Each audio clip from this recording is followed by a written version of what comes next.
Good day, students. Welcome to today's lesson on drawing under examination conditions in technical drawing.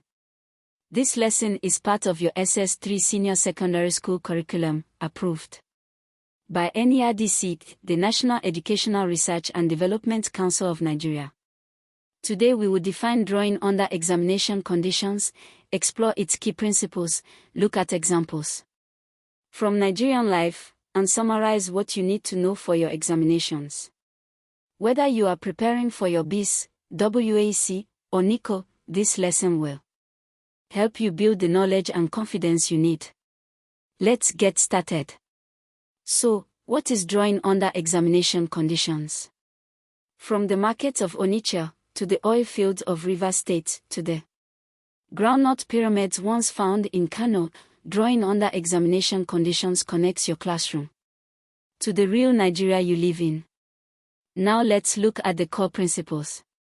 These are what you must know for your examinations. Principle 1. This is the basis of drawing under examination conditions. It tells us what drawing under examination conditions is, where it comes from, and what it applies to.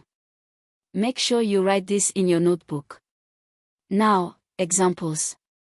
This is where learning becomes real. Example 1. Imagine a student in Ibadan studying technical drawing.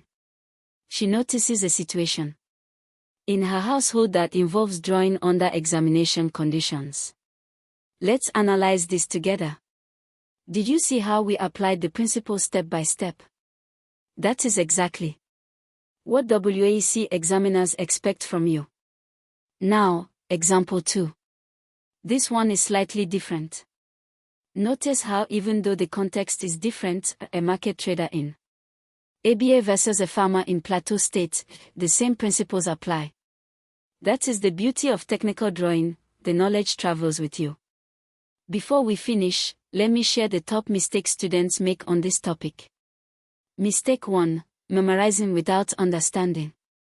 If you only memorize the definition of drawing under examination conditions without understanding it, you will struggle with application questions. Always ask yourself, why is this true? Mistake 2. Ignoring Nigerian examples.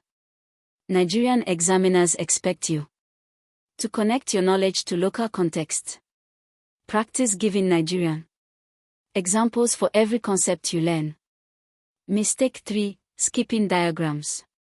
Many marks are available for neat labeled diagrams. Never skip these. Excellent work today, students. Let us review what we covered. Keep studying hard. Visit Litech Academy at academy.litech.com.ng for more NERDC-approved lessons from JSS 1 to SS3, all subjects, all terms. Powered by Litech Solutions Limited. Nigeria's future is bright because of dedicated students like you. Good luck in your examinations. Until next time.